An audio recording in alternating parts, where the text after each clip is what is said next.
Eddie slid a resignation letter toward me, like a magician palming a card. "Sign this, Natalie. No drama," he said, smiling as if he were doing me a favor. The paper sat between us on his mahogany desk, crisp and white like a surrender flag. I realized he didn't want to fire me. He wanted me to quit so he could call me guilty without saying the word. The morning sun streamed through his corner office windows, casting long shadows across the floor. His tie was perfectly knotted, his coffee still steaming in its expensive mug. Everything about the scene screamed normalcy, except for the bomb he'd just dropped on my career. The city buzzed below us, oblivious to the corporate drama unfolding 40 floors above the street. "I understand there's been some confusion about the Riverside account," he continued, his voice smooth as silk. "This would be the cleanest way to handle things." Cleanest for whom? I wondered. My hand stayed flat on my lap, steady despite the earthquake happening inside my chest. I looked at the pen he'd placed next to the letter, a Mont Blanc, probably worth more than most people's weekly salary. The same pen I'd watched him use to sign off on promises he never intended to keep. I set the pen down and said, "I'm not running." Outside his office, I heard his voice through the door. "She's resigning today. Tells you everything, right?" My stomach flipped. He was rehearsing the story for the board. The hallway felt suddenly cold, like someone had opened a window to let winter in. If I quit, he'd wave my resignation like a confession at the next board meeting. The marble floor beneath my feet felt unsteady, as if the entire building was shifting. I pressed my back against the wall, listening to him practice his performance. "Natalie did the right thing," he continued to whoever was on the phone. "Sometimes people realize they're in over their heads." The words hit me like slaps across the face. His chair creaked as he leaned forward, probably checking his calendar for the next phase of his plan. Through the glass door, I could see him leaning back in his chair, one hand behind his head like he was already celebrating. He'd planned this conversation, probably had it scheduled right after our meeting. The confidence in his voice told me everything I needed to know about how sure he was of his victory. My phone buzzed with a text reminder about lunch with my sister. Normal life continuing while mine was being dismantled. I pulled out my phone and texted myself one line, "Do not resign." Then I walked to my desk, sat down, and opened my laptop like nothing had happened. A $2.6 million hole in the quarter, and the paperwork showed my name near the deal. He'd placed me just close enough to the fire to smell like smoke, but not close enough to actually get burned, unless I burned myself by running. The Riverside contract sat in my email, forwarded from Eddie with a simple note, "Please handle the client communication." The timestamp showed he'd sent it at 11:47 p.m., when most people were sleeping. I printed every email, every document, every scrap of paper that mentioned the deal. The timeline was clear once you looked at it properly. Eddie had made promises to Riverside Industries that we couldn't keep, then tried to hide the revenue shortfall by moving numbers around like chess pieces. The copy machine hummed steadily as page after page emerged, each one a piece of the puzzle. My role had been simple: communicate with the client about scheduling and logistics, but somehow, my name was on the summary reports, right next to the financial projections I'd never seen before today. Convenient how that worked out. I didn't argue or protest when he'd shown me the documents earlier. Instead, I carefully dated my notes and wrote down exactly what he'd promised the client. Every impossible deadline, every unrealistic cost projection, every commitment that would require magic to fulfill. I added a line in my notebook: "He needs my resignation to sell the lie." HR slid a glossy document across the table and wouldn't meet my eyes. It read like I'd forgotten how to breathe. Performance improvement plan, they called it. Bullet points about attention to detail and communication protocols filled the page, each one a tiny dagger aimed at my professional reputation. The document still smelled like fresh printer toner, probably created that morning specifically for this meeting. Liv from HR kept adjusting her glasses, a nervous habit I'd noticed in the 3 years we'd worked together. "This is just a formality," she said, but her voice lacked conviction.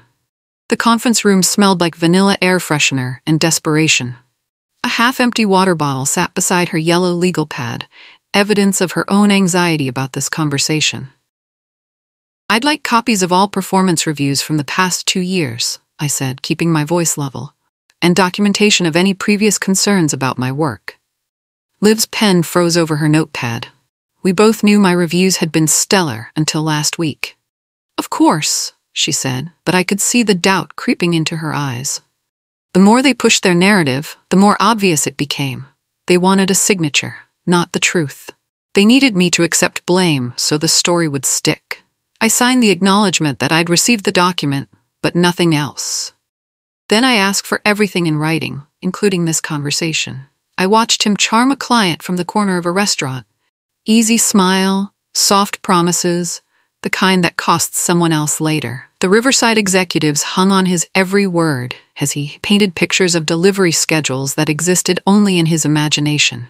He caught me watching and lifted his glass like we were in on a joke together. The restaurant's dim lighting cast shadows across his face, making his expression harder to read from my distant table. But I wasn't laughing. I was taking mental notes of every impossible commitment he made. Promised delivery dates that would require us to bend the laws of physics, cost estimates that ignored basic math, revenue projections that lived in a fantasy world where materials were free and workers didn't need sleep. The waitress refilled his wine glass twice during the presentation. The client's CFO asked pointed questions about timelines. Eddie deflected with charm and confidence, promising detailed follow-ups that I knew would never come. Or rather, would come from me, along with the impossible task of making his fantasies seem realistic. When I got home that night, I wrote a plain, boring summary of everything I'd witnessed. No editorials, no accusations, just facts with timestamps. The kind of documentation that sounds dull in a meeting, but becomes deadly when the truth finally matters. I saved it with a simple file name: Riverside Client Dinner Notes. Boring is powerful when lawyers get involved. In the leadership meeting, he bragged about momentum, while charts showed our quarterly projections climbing toward the sky. When the $2.6 million gap came up, his eyes slid to me with gentle concern, the kind that says "poor thing" without using words. The conference room full of executives followed his gaze like a spotlight. The PowerPoint presentation behind him showed graphs that looked impressive until you examined the underlying assumptions. "We're addressing some process issues," he said smoothly, as if processes had somehow developed consciousness and made unauthorized financial commitments. "Natalie's been working hard to get things back on track." The way he said my name made it sound like a consolation prize. His laser pointer traced meaningless circles on the projection screen as he spoke. I folded my hands and blinked once, letting the moment pass without defending myself. Around the table, people nodded with the kind of understanding that comes from wanting to believe the simple explanation. Nobody asked why the process issues had conveniently appeared right after Eddie's aggressive sales push. The CFO frowned at her laptop screen, probably looking at the same numbers that had been keeping me awake at night. But Eddie's performance was too polished, too confident. He needed me to break first, to crack under the pressure and admit to mistakes I hadn't made. I didn't give him the satisfaction. In a quiet hallway, he leaned close, mint on his breath mixing with expensive cologne. "Resign now, and I'll speak well of you," he murmured, his voice barely above a whisper. The hallway was empty, except for us. Fluorescent lights humming overhead like witnesses that couldn't speak. Security cameras watched from their corners, but they couldn't record conversations that happened below their audio range. Translation: "Give me the confession, I can wave at the board. Make this easy for both of us. Take the fall so I can point to your resignation as proof that you knew you were guilty." His hand touched my shoulder, a gesture that probably looked friendly to anyone passing by. The contact felt cold despite the warmth of his palm. "Think about your reputation," he continued. "Think about your references. This could get ugly if you make it complicated." The threat was wrapped in concern, delivered with the kind of smile that never reached the eyes. He was offering me a poison apple, disguised as a favor. I smiled back like I was considering his generous offer, tilting my head as if weighing my options. "I appreciate the concern," I said. Then I walked away, but not before writing down the time and place in my phone. Even whispered threats left digital fingerprints when you knew how to preserve them properly. My closest coworker ghosted my messages, and another wouldn't stand near me at the coffee machine. The office social dynamics shifted like I developed some contagious disease. People who used to chat about weekend plans suddenly found their phones fascinating when I walked by. The isolation felt orchestrated, too sudden and complete to be natural workplace evolution after a simple misunderstanding. Annika, who'd been my lunch partner for 2 years, suddenly had urgent meetings every day at noon. The marketing team stopped including me in their group chats. Even the security guard, who usually asked about my weekend, just nodded politely without making eye contact. The reception desk felt miles away when I walked past, despite being only 20 feet from the elevator. I felt like a contagion spreading through the office, but I kept my posture calm and my greeting friendly. When people avoided me, I didn't chase them down for explanations. When conversations stopped when I entered a room, I pretended not to notice. The isolation was a tactic designed to make me feel guilty and alone. But isolation only works if you let it convince you that you're wrong. I refused to act sick when I wasn't infected with anything except someone else's lies. Instead, I documented the social freeze, noting dates and incidents. Patterns of behavior that would look suspicious to outside investigators who knew what questions to ask. At dinner, the client's VP asked, "When do we get the rebate your boss promised?" My fork paused midair, a piece of salmon suddenly feeling too heavy to lift. The words hung in the air, like smoke from a fire I hadn't started, but was apparently supposed to put out. The restaurant's ambient noise, clinking glasses, muted conversations, soft jazz, seemed to fade as his question echoed in my mind. The Riverside executives looked at me expectantly, waiting for confirmation of promises I'd never heard Eddie make. Rebates that didn't exist in any contract I'd seen. Discounts that would turn our modest profit into a devastating loss. The kind of commitments that required executive approval. Approval that had never been requested or granted. The client's CFO pulled out his tablet, probably checking notes from previous conversations. "I'll need to check the contract details," I said carefully, setting my fork down. All terms should be in writing for everyone's protection. The VP's eyebrows rose slightly, but he nodded, like that made sense. Which it did, unless you were trying to hide verbal promises that were never meant to be kept. The word rebate echoed in my head all the way home, joining the growing collection of promises Eddie had apparently made without consulting anyone who actually handled contracts. I added it to my growing list of questions that someone would eventually need to answer.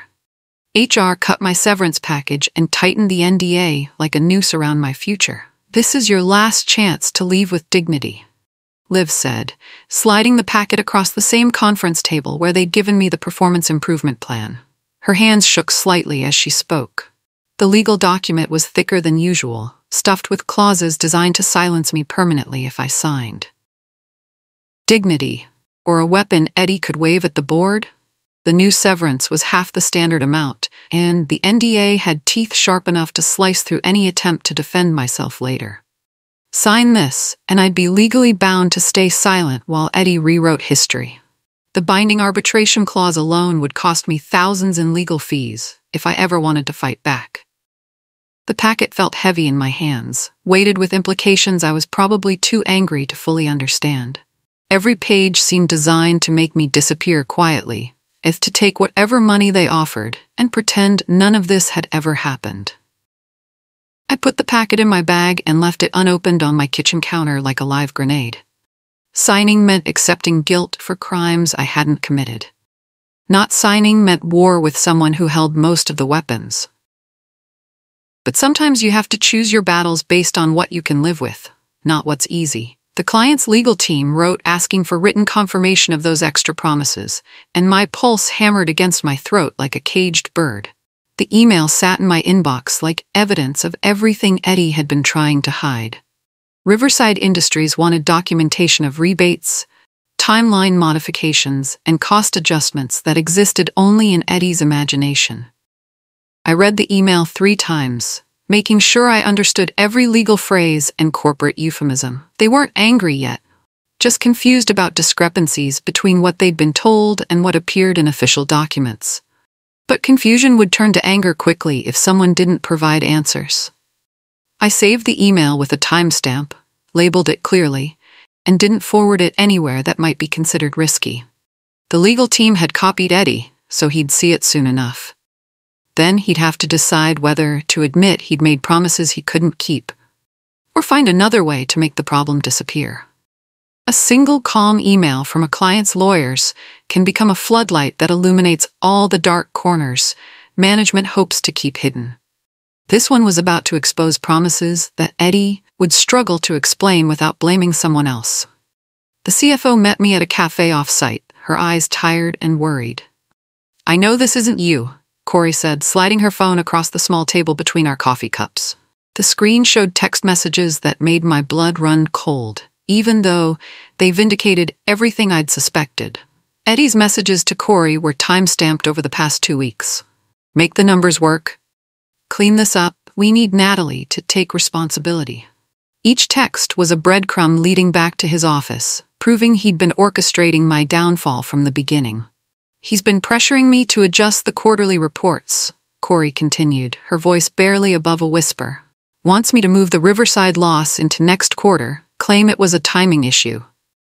Her hands wrapped around her coffee mug like she was trying to steal its warmth. I didn't cheer or feel vindicated. Instead, I pulled out my notebook and carefully added dates to my timeline. Corey was taking a huge risk by showing me this, putting her own career on the line to do what was right. The least I could do was make sure her courage wasn't wasted. I was left off project invites. My access to financial systems got trimmed, and meetings were rerouted around me like I was a toxic spill. The office felt colder by the hour, but I walked through it like a ghost who refused to vanish. My keycard still worked, my computer still logged in, my nameplate still sat on my desk. The subtle isolation campaign was designed to make me feel powerless and unwanted. People stopped asking my opinion in meetings. My input on projects was suddenly not needed at this time. Even the office printer seemed to jam more often when I used it. But every restriction they placed on me became evidence of their desperation. Why would they need to isolate someone who was genuinely guilty? Why cut access for someone who was supposedly cooperating with the investigation? The pattern of behavior looked suspicious to anyone paying attention. If Eddie needed me gone to prove I was guilty, then staying became an act of defiance that spoke louder than any resignation letter. Every day I remained was another day. His narrative looked less convincing to anyone willing to ask basic questions about cause and effect. Eddie tried a softer approach, his voice dropping to a concerned whisper. "Don't drag this out, Natalie. Resign and we can tell the board you did the right thing." The phrase, "did the right thing," snapped something inside me like a twig under pressure. Doing the right thing for him meant staging a confession for crimes I hadn't committed. We were standing by the elevator bank, far enough from other offices that our conversation felt private. His tie was loosened slightly, the first crack I'd seen in his usually perfect presentation. The stress was getting to him too, even if he was better at hiding it. "Think about your future," he continued, pressing the elevator button repeatedly, like that would make it arrive faster. "Think about what potential employers will see when they investigate why you left." The threat was clearer this time, wrapped in advice that sounded almost paternal. I practiced the sentence I'd need later. "I chose to stay because I was innocent." The words felt solid in my mind, like stones I could throw if necessary. Guilty people run. Innocent people fight. The distinction would matter when lawyers started asking questions. Auditors arrived with polite smiles and precise questions that cut through confusion like surgical instruments. I answered slowly, sticking to exactly what was asked, with no flourishes or unnecessary details. Across the conference table, a bead of sweat slid behind Eddie's ear, despite the air conditioning. The lead auditor was a woman in her 50s with steel-gray hair and eyes that missed nothing. She asked about timeline discrepancies, approval processes, and documentation trails with the kind of patience that comes from experience with people who lie for a living. "Who authorized the Riverside cost projections?" she asked, consulting her tablet. I explained my role in client communication, distinct from financial planning. Eddie shifted in his chair, his confident smile starting to look painted on rather than natural. And these rebate commitments, she continued, where do they appear in the contract documentation? The question hung in the air like incense, heavy and unavoidable. The truth was patient, sitting in documents and timestamps that couldn't be charmed or threatened into changing their stories. So was I. In the break room, I overheard hushed conversations about my imminent departure. She's skipping town any day now, someone whispered. The lie was already making rounds through the office gossip network, gaining momentum with each retelling. By the time it completed its circuit, I'd probably be painted as a financial criminal fleeing justice. I stood in the doorway until they noticed me, letting the awkward silence stretch for a heartbeat. I'll be at my desk if anyone needs facts, I said calmly, then walked away without waiting for responses. Their faces had gone red with embarrassment, but embarrassment fades faster than truth. Gossip spreads like wildfire, but facts are like bedrock. They don't change just because people want them to. I wouldn't waste energy arguing with rumors when I could spend that same energy documenting reality. Every piece of evidence I gathered was a brick in the wall that would eventually protect me. The coffee maker gurgled behind me as I left, the only sound in a break room that had suddenly gone quiet. Sometimes silence speaks louder than whispers, especially when it comes from people who know they've been caught spreading lies. Eddie hosted a slick town hall meeting, applauding tough leadership decisions while a PowerPoint presentation glowed behind him. The auditorium was packed with employees who'd been told this was about transparency and moving forward. People clapped politely at the right moments, but I could see confusion in their faces. Sometimes we have to make difficult choices, he said, his voice carrying easily through the room's sound system. But these decisions help us maintain the integrity that makes this company strong. The irony was so thick you could spread it on toast. I stayed in the back with my arms folded and my heart steady, watching him perform for an audience that didn't know they were watching theater. His presentation mentioned process improvements and accountability measures without naming names, but everyone knew who he was talking about. My phone buzzed during his speech, a text that made my pulse quicken. Board would like to meet, privately. The message was from Corey, and it included a time and location that wasn't on Eddie's calendar. Finally, someone wanted to hear my side of the story. I laid out my timeline to the board like stones across a river, each fact connecting to the next in a pattern that couldn't be ignored. Meeting notes, emails, client communications, and financial discrepancies that painted a picture very different from Eddie's narrative. I never called him a liar. I just let the evidence speak. The boardroom was quieter than I'd ever experienced, with 12 executives listening to every word. Corey sat at the far end of the table, her face carefully neutral, but I caught her slight nod when I mentioned the text messages. The board chair's eyes changed from polite attention to sharp focus. These rebate commitments, the chair said, reviewing my printed emails, they don't appear in any signed contracts. It wasn't a question. The legal implications hung in the air like storm clouds gathering on the horizon. Promises made without authority, commitments that violated company policy, financial projections based on fantasy rather than reality. Then Corey slid her phone across the table, each text message from Eddie a small explosion that shattered his carefully constructed story. The room grew even quieter, the kind of silence that follows lightning while everyone waits for thunder. Eddie stormed into HR with his face red and his composure finally cracking. "If she won't resign, she's done here," he snapped at Liv, who looked like she wanted to disappear into her chair. Through the glass office walls, I could see him pacing like a caged animal while Liv tried to calm him down. His desperation was showing now, the polished executive mask slipping to reveal something uglier underneath. He needed my resignation to sell his story to the board, but without it, his proof of my guilt evaporated like morning fog. A firing would require documentation, investigations, proper procedures, all the things he'd been trying to avoid. Liv's phone kept ringing while Eddie gesticulated wildly, probably fielding calls from board members who had questions about his version of events. The careful narrative he'd constructed was falling apart, and panic was setting in like infection in an untreated wound. That evening, the board scheduled an emergency session without informing Eddie. Corey sent me another text. They want answers he can't provide. The hunters had become the hunted, and Eddie was about to discover what it felt like to be cornered. The client's lawyers escalated with a formal letter demanding written confirmation of promised rebates and timeline modifications. Riverside Industries wasn't asking politely anymore. They were demanding answers with the kind of legal language that makes corporate executives wake up in cold sweats. The board couldn't ignore it anymore without risking a lawsuit. Eddie tried to smile through the emergency meeting, but the expression looked more like a grimace. "I'm sure we can work something out," he said, but his voice lacked the confident charm that usually carried him through difficult conversations.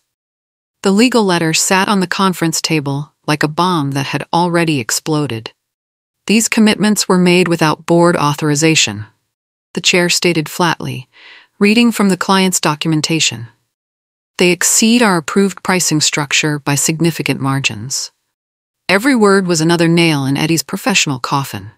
The board froze his approval authority that same day, quietly, completely, and without public announcement. No more new contracts, no more client commitments, no more financial promises that someone else would have to keep. The power he'd used to create this mess was gone. A scanned document surfaced from the client's files. Eddie's handwritten promise on company letterhead, time-stamped the night before the quarter closed. The image was clear enough to read his signature, damning enough to end his career. The boardroom went silent in a new way, the kind that comes after thunder when everyone's ears are still ringing. The document showed everything. Unauthorized rebates, impossible delivery schedules, cost projections that ignored basic mathematics. Written in Eddie's distinctive handwriting, signed with his official signature, dated and witnessed by the client's team. There was no way to claim misunderstanding or miscommunication. I didn't speak while the board examined the evidence, sometimes powerful response when the truth is obvious to everyone in the room.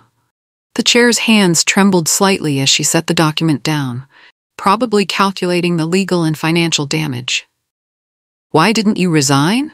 she asked, turning to me with something that looked like respect. The question hung in the air for a moment before I answered simply, "Because I didn't do it." 3 words that carried the weight of truth against an avalanche of lies. Eddie barged into my office with his jaw clenched and his professional mask completely gone. "You think you've won?" he hissed, leaning over my desk like a threat that had finally decided to introduce itself. His cologne couldn't hide the smell of desperation that clung to him like smoke. I zipped my laptop bag and stood calmly, keeping my hands steady despite the adrenaline flooding my system. Through my office window, I could see 2 board members walking down the hallway with the kind of determined stride that usually meant someone's career was about to end. "This isn't over," Eddie continued, but his voice cracked slightly on the last word. He was trying to project strength while everything he'd built crumbled around him like a house of cards in a hurricane. The powerful executive who'd tried to destroy my career now looked desperate and cornered. "We need you upstairs, Eddie," came a voice from my doorway. The board members had arrived, their expressions professionally neutral, but their intent crystal clear. Eddie's face went pale as he realized his audience had shifted from victim to judge. That evening, the board suspended Eddie pending a full investigation. The announcement was clipped and professional, no adjectives or emotional language, just facts delivered with surgical precision. My phone lit up with messages from colleagues who'd heard the news, but I didn't answer any of them immediately. The suspension was immediate and comprehensive. Building access revoked, company credit cards canceled, all pending contracts frozen until further notice. The man who'd tried to pin a $2.6 million mistake on me was now facing investigations that would dwarf anything he'd tried to throw at my feet. Corey called just before midnight, her voice exhausted but relieved. "The board wants to know if you'll help stabilize things," she said. "They need someone who understands the Riverside situation and can communicate with the client." The irony wasn't lost on either of us. The chair had asked me to consider a larger role when the dust settled, something about leadership positions and rebuilding trust. For now, though, they just needed someone who could tell the truth to clients and colleagues who deserved better than Eddie's fantasy projections. I agreed to help with conditions, complete transparency with staff, full cooperation with investigations, and protections for anyone who came forward with information. No revenge tours, no victory laps, just bright lights and open doors. The board accepted immediately, probably grateful to have someone willing to clean up Eddie's mess. The next morning, I addressed the staff with facts instead of spin. The Riverside situation, the financial discrepancies, the investigation process, everything laid out clearly so people could understand what had happened and what came next. No one asked why I hadn't resigned when Eddie pressured me to. Liv from HR apologized privately, admitting she'd been pressured to fast-track the performance improvement plan. "I knew it didn't feel right," she said, "but he made it sound like an emergency." Her relief was visible when I told her she'd done nothing wrong by following procedures. The company culture began shifting back toward honesty and accountability, qualities that had been suffocated under Eddie's leadership. People started asking direct questions again, instead of dancing around uncomfortable truths.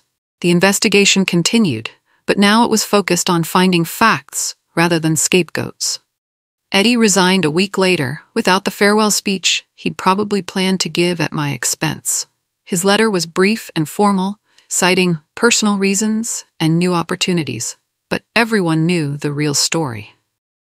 The client renewed their contract under honest terms, and the team began to thaw from the freeze he'd imposed. The investigation revealed a pattern of unauthorized commitments, spanning multiple clients and quarters, financial projections based on wishful thinking rather than reality, and pressure tactics designed to shift blame to subordinates when promises couldn't be kept. I wasn't his first target, just his most recent one. I walked past the desk where he'd placed that resignation letter months ago and allowed myself a small smile. The mahogany surface was empty now, except for a few papers left behind by whoever would eventually replace him. His expensive pen was gone, probably packed away with his other executive accessories. He needed me to run so he could call me guilty, but I stayed and let the truth call him what he was. Sometimes the best revenge isn't revenge at all. It's simply refusing to accept someone else's version of your story when you know it's built on lies.